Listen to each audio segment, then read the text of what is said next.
जय हिंद। आप लोग को सुबह एप्लीकेशन पे हम टोटल आर्टिकल 22 पढ़ा दिए थे। उसमें कौन कौन से क्वेश्चन एग्जाम में आते हैं उसके बारे में बता दिए थे। इसमें हम लोग थोड़ा सा उससे थोड़ा सा हट के जो कॉमन चीज़ है उसकी चर्चा कर देंगे, क्योंकि बहुत से लोगों का कहना है कि सर जैसे जो फॉरेन में उन लोग का एप्लीकेशन पर लिंक नहीं खुल रहा है। तो इसमें मेनली जो चीज़ इंट्रोगेशन क्या है, कस्टडी क्या चीज़ है, अरेस्ट क्या होता है, रिमांड क्या होता है, पुलिस रिमांड, जुडिशियल रिमांड क्या होता है, इनकाउंटर कब किया जाता है, नज़रबंदी किसे कहते हैं, या हाउस अरेस्टिंग, इस सब के बारे में थोड़ा सा इसमें जानकारी ले लेते हैं। कहा गया है इसमें कि जब कोई व्यक्ति अपराध कर देता है तो उसे दंडात्मक निरोध कहते हैं, इंग्लिश में उसे पुनिटिव डिटेंशन कहते हैं। अब इसके तहत आपकी अरेस्टिंग होगी।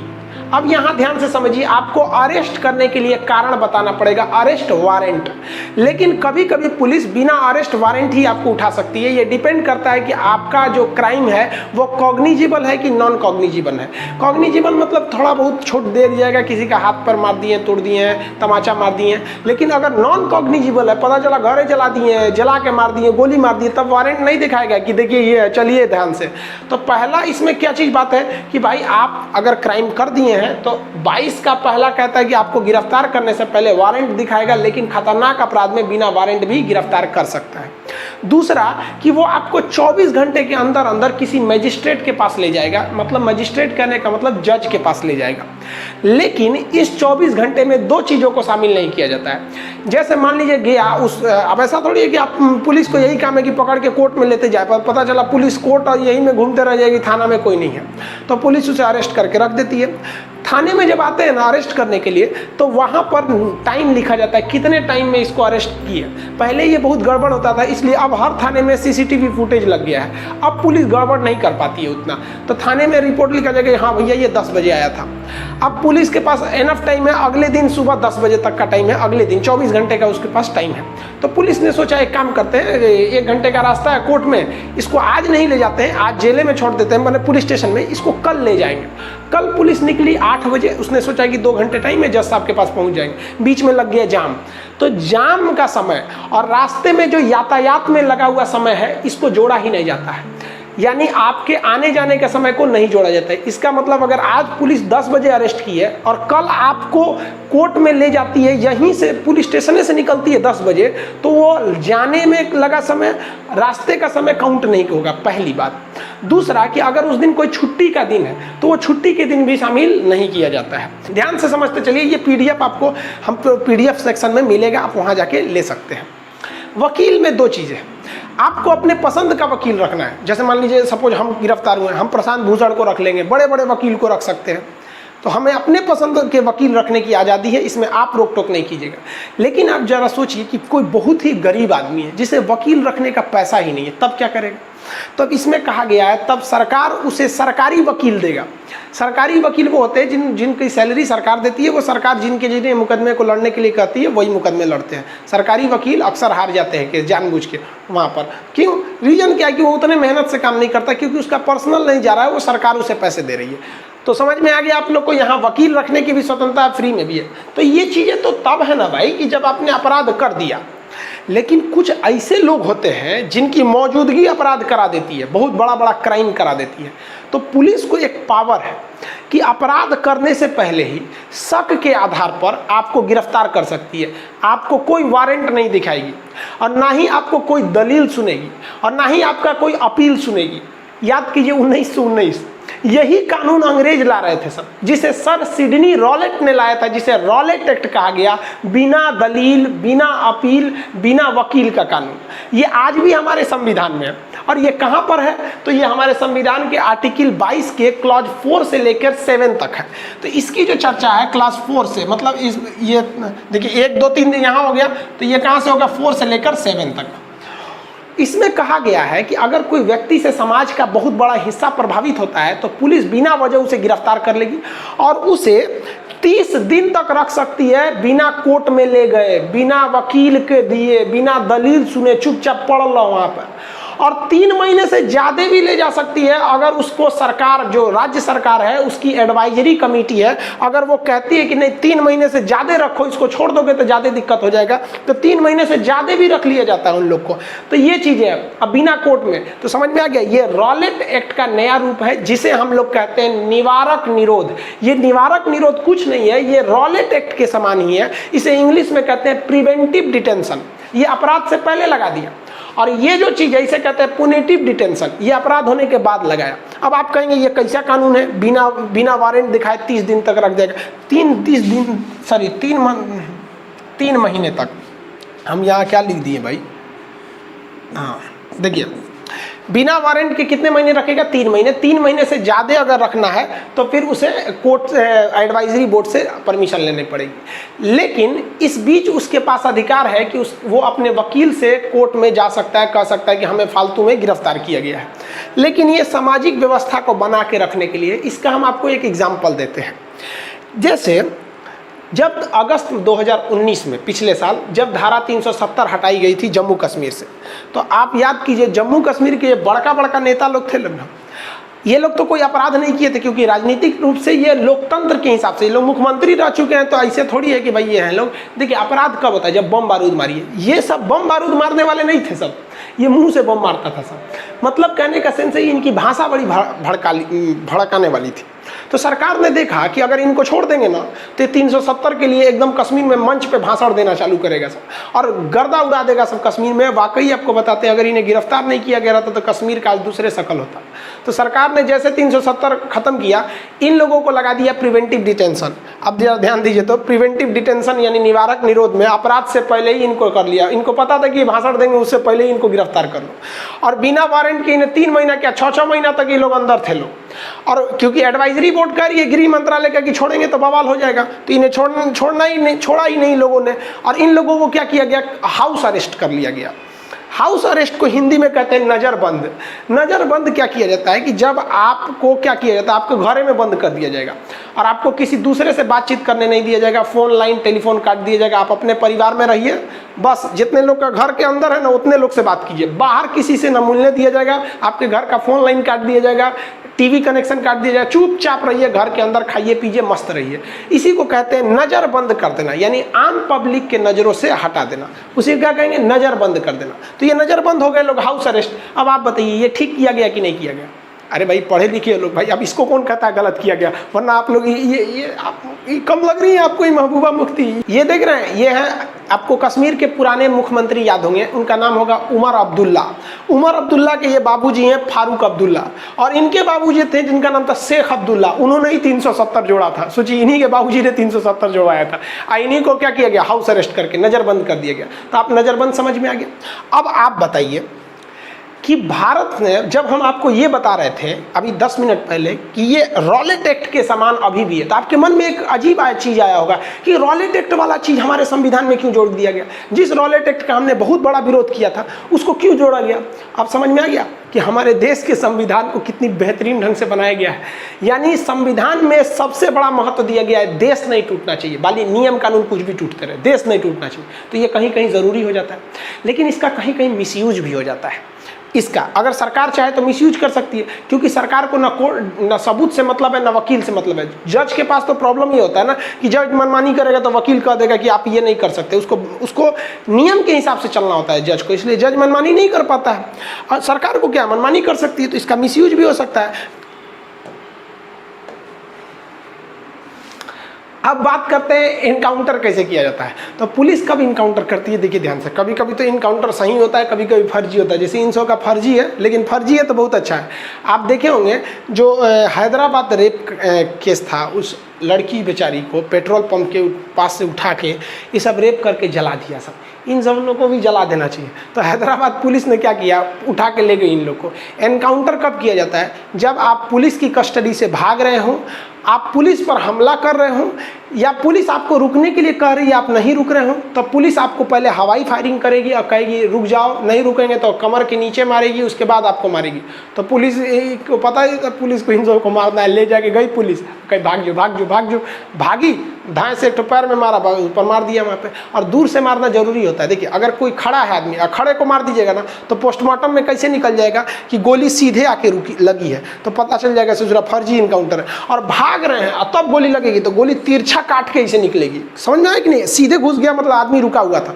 तो दूर से मारते हैं, ऐसा कर देते हैं भाग भाग भाग भाग। क्या करता है ना कि उधर 2 पुलिस वाला छुपे रहेंगे सब, पहले से उनको निशाना है, अभी कहते हैं जल्दी भाग जो भाग, वो भागेगा वो मार देगा सब। तो ये तो फर्जी इनकाउंटर। और कुछ असली इनकाउंटर भी होते हैं। तो ये देखें आप लोग, हैदराबाद वाले में इनकाउंटर कर दिया, ठीक किया ससुरा, फर्जी उर्जी को छोड़ यहाँ पे। अब बात कुछ समझते हैं टेक्निकल टर्म्स की। टेक्निकल टर्म्स में एक होता है इंट्रोगेशन।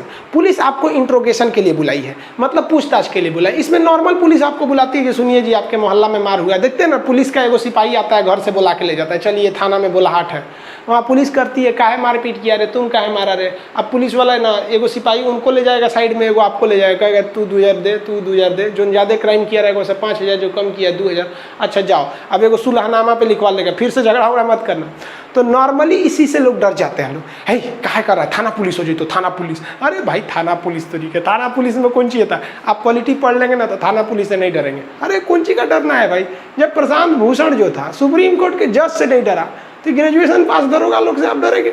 आप अगर क्राइम नहीं किए हैं तो कोई कुछ नहीं करेगा, और अगर क्राइम किए हैं ना तो दरोगा छोड़ वो नहीं करेगा, बहुत हुमच के थुरेगा।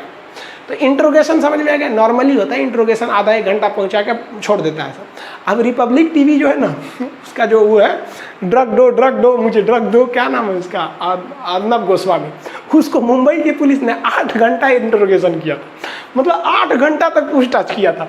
इसीलिए वो मुंबई पुलिस पे भड़का हुआ है, कहता है मुंबई पुलिस तुम किस काम के हो, बहुत भयानक था वो। तो वो पत्रकार वगैरह थे। इंट्रोगेशन तो आप समझ गए। अब आता है कस्टडी।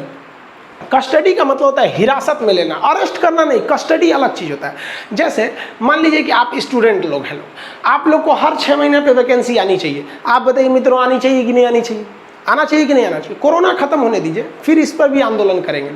और मान लीजिए आंदोलन किए हम, तो आप आगे तो रहेंगे नहीं, आगे हम लोग रहेंगे, तो हम आगे हैं। अब पुलिस कही कि एक काम करते हैं, एक मास्टर को उठा ले जाते हैं, सब आंदोलन खत्म हो जाएगा।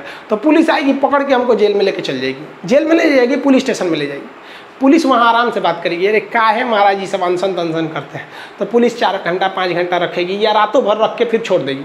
तो नॉर्मल आप झगड़ा को शांत कराने के लिए, किसी प्रोटेस्ट के बड़े नेताओं को हटाने के लिए जो पुलिस ही सब काम करती है, उसको क्या कहते हैं हम लोग? कस्टडी में ले लिया, पुलिस कस्टडी या हिरासत में ले लिया। ये नॉर्मल मैटर के लिए होता है, इसके लिए FIR वगैरह नहीं लिखा जाता है, पुलिस पकड़ के ले गई फिर छोड़ देती है, आपको कोई दिक्कत नहीं होता है कस्टडी के लिए। कोरोना में कोई बाहर पकड़ा जाता था, पुलिस उठा के ले जाती थी, तो क्या अरेस्ट थोड़ी करती थी, कस्टडी में ले जाती थी। तो इंट्रोगेशन से थोड़ा ऊपर लेवल का हो जाता है कस्टडी, 1-2 झापड़ लगाइए देता है जो कस्टडी।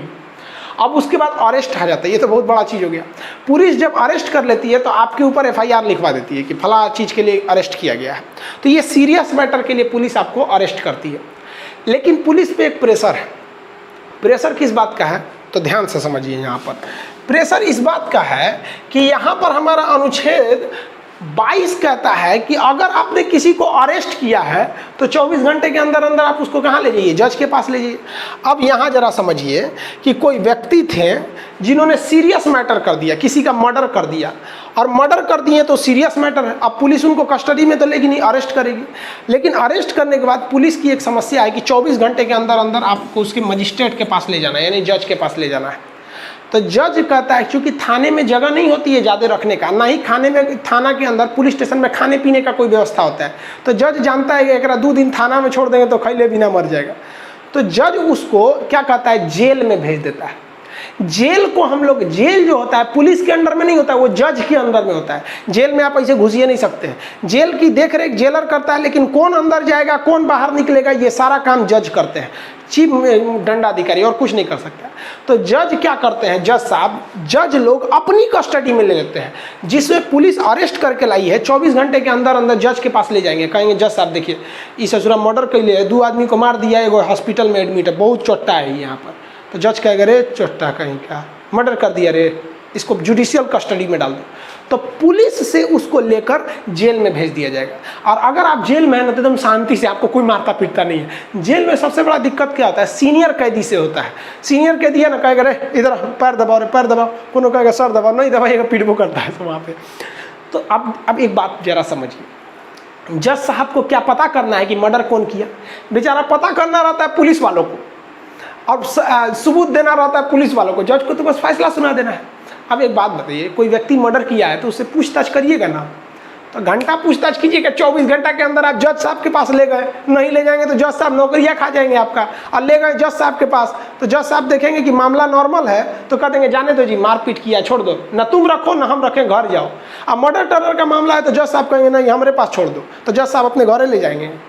कहाँ भेज देंगे? जुडिशियल कस्टडी में। और जुडिशियल कस्टडी कहाँ होती है? जेल में। जेल का मालिक कौन होता है? जेलर। जेलर को भेज देंगे। लेकिन एक बात बताइए, अब वो कैदी जो मर्डर किया है उससे पूछताछ की भी तो ज़रूरत है कि ते कौन बंदूक से मारा। मान लीजिए कोई सबूत मिला कहीं पे, मान लीजिए कुछ भी मिला, कोई कपड़ा का टुकड़ा मिला फटा हुआ, तो पुलिस को शक होगा कि ससुरा ओकरे फटल का कपड़ा है, मिलाते हैं उससे। तो कहाँ घरे से मिलाइएगा, वो तो जेल में है।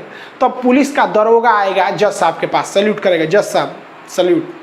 वो जो हम आपको कल आदमियाँ दिए थे ना, वो हम मजबूरी में दे दिए थे कि 24 घंटा के अंदर आपके पास ले जाना है, ना देते तो नौकरी खा जाते। अब तनी उसको दे दीजिए, ओकरा से पूछताछ करना है। 2-4 गो गवाह मिले हैं सब गौवा में, वो देखा है सब कि कौन आदमी मारा है, तो एकरा ले जाइएगा, तबे ना हम दिखाएंगे कि देखते हो ये नहीं ना था, तो गौवा लगाएंगे हाँ हाँ ये यही है, यही मारा था यहाँ पर। तो आप हमको उसको पूछताछ के लिए दे दीजिए ताकि हम सबूत इकट्ठा कर सकें, सीन को हम रिक्रिएट कर सकें। जैसे जो हैदराबाद रेप का केस था ना, तो पुलिस जज के पास जाके कही कि जज साहब जो 4 गो आदमियों को हम दिए थे ना, रतिया जो रेप किया था सब, जिसको आप जेल में भेज दिए थे जुडिशियल कस्टडी में, उसको लाइए। तो उकनी से हम रतिया को फिर ले जाएंगे और सीन को रिक्रिएट कराएंगे ताकि सबूत मिले कि कैसे कैसे किया है। वो तो जानता था पुलिस किसे, जज साहब जैसे देंगे मार देंगे। अब क्या करते, तो जज साहब कहते हैं अच्छा हाँ, अगर नहीं देंगे तो सोचा सबूत कैसे जुटाएगा, फिंगरप्रिंट कैसे मिलाएगा, सब चीज़ होता है ना सबूत वगैरह, पुलिस थूर थार करती है। तो पुलिस कहती है हमको दे दीजिए, डिमांड नहीं करती है। डिमांड कब किया जाता है? जब हम आपका चीज़ वो मानते हैं तो डिमांड। अरे पकड़ के तो हम ही दिए थे जज साहब, इसलिए ये डिमांड नहीं है, ये रिमांड है, हमको वापस दे दीजिए रिमांड, ताकि धक्के कूच काँच के उनको थाना में बैठाएं। तो पुलिस कहती है हाँ हाँ। तो पुलिस जेलर को लिखती है, ए जेलर इसको रिमांड पे दे दो, दरोगा जा रहा है, फला दरोगा, तो दरोगा वगैरह का रसीद बनता है। तब पुलिस क्या करती है, जुडिशियल कस्टडी से उसे उठाकर कहाँ ले आती है? पुलिस रिमांड पर लाती है। अब यहाँ लाएगा आपको थाना में, अब थाना में बांधेगा आपको, बढ़िया से पूछेगा, जांच करेगा, तो ही मर्डर किया था रे। देखिए कानून के हिसाब से आप मार पीट नहीं सकते हैं, लेकिन ये भूल जाइए कि आप पुलिस रिमांड पे हैं और पिटाएंगे नहीं, ये तो असंभव है। अब पुलिस की मार के बाद भाई साहब क्या मस्त मारता है, जो पिटाता है वही समझता है। तो ये जांच करती है, सबूत जुटाती है रिमांड पर लेकर, और सीन को रिक्रिएट करती है। और यहीं पे अगर भागने की कोशिश की है ना तो मार देती है। भाग रहा था जज साहब, भाग रहा था, तो जज साहब कहेंगे कि कौन कौन ड्यूटी पे था, तो रमेश, सुरेश, अब्दुल, ये लोग 8 आदमी थे। तो उनसे पूछेगा सही में भाग रहा था? हाँ साहब भाग रहा था। तो आपको पता है ये कानून में वही चलता है जो क्या है, जो साबित कर दिए। तो ये आप समझ में आ गया कि नहीं आ गया? रिमांड पर क्यों लिया जाता है? नॉर्मल चीज़ों को रिमांड पर नहीं लिया जाता। जैसे मान लीजिए कोई किसी को सपोज कीजिए कि कोई किसी को एक लाठी लेकर सर फोड़ दिया, अब पुलिस गई, लाठी भी मिल गया, वो आदमी भी मिल गया, और जिसका सर फूटा था वो भी मिल गया। तो जिसका सर फूटा था वो लिखवाएगा कि फला आदमी ने मेरा सर फोड़ा और लाठी से। तो पुलिस को लाठी भी मिल गई, सर वो व्यक्ति भी मिल गया, गवाह भी मिल गया। तब पुलिस क्या करेगी? उन्हें 24 घंटे के अंदर जज साहब को दे देगी, और जज साहब रिमांड पे कहाँ भेज देंगे? जुडिशियल कस्टडी में। अब पुलिस आएगी कि साहब जिन कपड़वा फोड़ा था ना कलिया, वो हमको दे दीजिए, हम ओकरा से फिर पूछेंगे। तो जज साहब कहेंगे रे लोल है रे, अब कौन चीज़ पूछेगा? जिन्हें लाठी से मारा था तो लठिया मिलिए गया, आदमिया मिलिए गया, अब कौन चीज़? अब मुकदमा चलेगा, भागे यहाँ पे, हम नहीं जानते तो थुरेगा वहाँ पर। तो आप जब तक जुडिशियल कस्टडी में हैं आराम से हैं, पुलिस कस्टडी में ठुकाएंगे। पुलिस कस्टडी मैक्सिमम 15 दिन का होता है। हालांकि महाराष्ट्र का एक कानून है मकोका, महाराष्ट्र क्रिमिनल कानून है मकोका, वो भी निवारक निरोध है। उसमें 1 साल तक के लिए आपको क्या कर देता है? पुलिस रिमांड पर दे देता है, अब 1 साल तक तुरेगा आपको। तो जनरली ये मैक्सिमम जो होता है वो 15 दिन का होता है। अब जैसे मान के चलिए कि आप कोई मोबाइल है जिसमें 15 GB का खाली जगह है, तो कोई 15 GB थोड़े ना भरता है, 1 GB छोड़ के 14 GB भरता है। तो जज साहब को पावर है कि 15 दिन तक पुलिस रिमांड पर दे सकते हैं, लेकिन जनरली जज साहब 15 दिन देते नहीं, वो 14 दिन के पुलिस रिमांड पर देते हैं। पुलिस ले आएगी जेल से आपको रिमांड पर, आपसे पूछताछ करेगी, खूब बढ़िया से पूछ कर देगी, आप हो जाएंगे शांत। तो ये आप इतने चीज़ों को आप समझ में आ गया आप लोग को, ये चीज़ें आप समझ में आ गया होगा। इसको आप लिखना चाहे तो लिख सकते हैं, ये सिलेबस में नहीं पूछेगा, ये जानकारी के लिए आपको, भले ये आप इसको लिखना चाहे तो लिख सकते हैं। और एप्लीकेशन में कुछ लड़कों का पेमेंट फंस गया था, तो एक्चुअली उसमें क्या होता है कि 24 घंटे का टाइम लगता है, फिर हर चीज़ अपना नॉर्मल हो जाएगी। तो उसके लिए घबराना नहीं है, अगर कुछ भी